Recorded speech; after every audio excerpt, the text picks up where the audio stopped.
You want a strong pelvic floor postpartum. Most people do.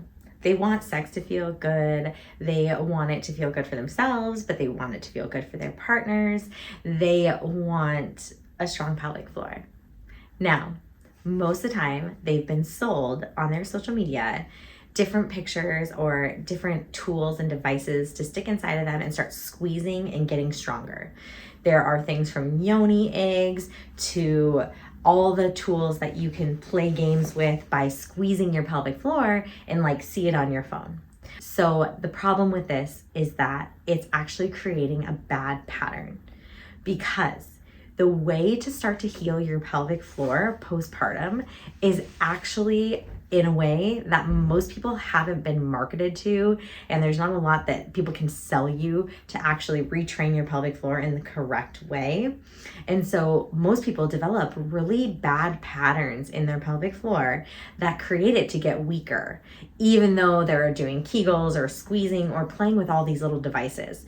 So I want you to tune into this video and I want you to watch the entirety of this, because we're going to talk about how important it is for you to actually get a strong pelvic floor, and then what that actually means and how we go about doing it. So at the end, I'll go through a couple exercises in which we'll start to develop the strength of your pelvic floor. But that might be nothing like you've heard before. It might actually be different and a little counterintuitive to what we think. So tune in. We're going to dive into exactly what the core is, exactly what the pelvic floor is, and what it should be doing and how to heal it after you have babies. All right, the core is composed of the diaphragm on the top, the pelvic floor on the bottom, the ab muscles on the front, the butt and the back muscles on the back. That is the core. Most people think that they need their pelvic floor to be tight and squeeze it and work it out in a contraction type way. And that's called like a Kegel, right? So if you have your pelvic floor here and you squeeze it, and you can do that while we're sitting here and you're listening to this, that is called a Kegel. And then you want to make sure you let it fully go. Well, after you have a baby, the mechanism at which we have a baby, if you have a vaginal delivery, and we can talk about C-sections later, but when you have a vaginal delivery and the baby comes through your vagina, people assume that the muscles just like stay open, and the muscles are actually like go through some trauma, right? They stretch and overstretch. There is micro tears that happen in these muscles. That just means like small tears. So even if you didn't have stitches, there's still small tears in these muscles, and the muscles have to recoil and come back together. And now what happens though is that a lot of times there's also visible scar tissue where people have had to be stitched back up after having babies. And after delivery itself, once you're stitched, these muscles that are stitched tend to get tighter and tighter and wrap around the scar tissue and wrap around the micro tears. So the muscle itself actually gets a really, really tight and doesn't actually move as well in an opening way. And it doesn't move as well in a contracting way. So it just becomes this like frozen, tight pelvic floor. So we want to bring the blood flow back to the muscles. We want to help get rid of that scar tissue, break up those micro tears that are causing that underlying tension. And most people are scared when they hear that, because they are like, no, I'm so blown out. I feel blown out from having babies, or my pelvic floor just feels really weak and wide open, and this isn't going to feel good for my partner. The reality is, the more that you heal this muscle and get that scar tissue gone, the more it has this range of motion to work in all of these planes, and the stronger it gets. When our pelvic floor tightens and over tightens, what happens is that this bowl, if the pelvic floor is a bowl, and if you have a grape sitting in your bowl, we're going to pretend that grape is our bladder. If you have a grape sitting in the bowl and it gets tighter and tighter and tighter, it's going to squeeze that grape and really compress it, and then can push it down and make you actually have a pelvic organ prolapse, or at least have incontinence where you pee a lot or pee when you don't want to be peeing. So we have to make room for that bladder, and we do that by helping open up the pelvic floor and stretch the pelvic floor, because a muscle that can actually expand is going to be able to recoil more. So it's just stronger.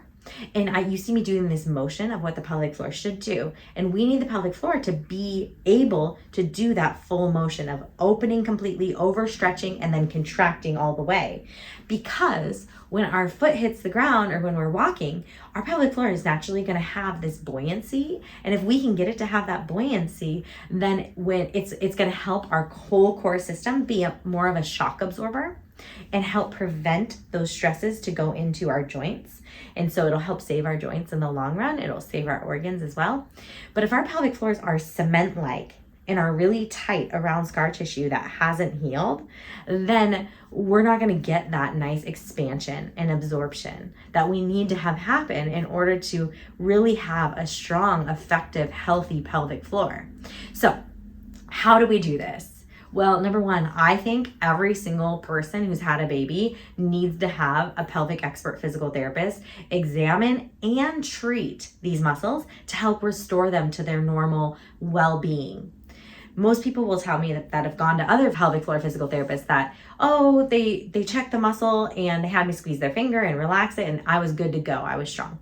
Not so fast. Most of the time, we need to have this work done to break up that scar tissue, break up the micro tears, so we can really get true good blood flow to these muscles and restore them. If you had any athlete and they tore their hamstring or tore their calf, you would need intensive manual therapy to help start restoring normal blood flow and normal alignment of the tissue itself. So tissue, actin and myosin is what makes up muscles, but fascia also does this, is tissue contracts and relaxes. When there is scar tissue or adhesions, it doesn't do that. And so we want to start working out those scar tissues and adhesions to get that muscle and get the actin and myosin and the fascia to do this contraction and relaxation. It's just going to make us stronger. It's going to make sex feel better. It's going to keep our underwear dry, and it's going to keep our organs in place. So we aren't prolapsing ourselves as we get older or even prolapsing ourselves in early postpartum. This is what we need to do in order to truly heal that pelvic floor and get it as optimized as humanly possible.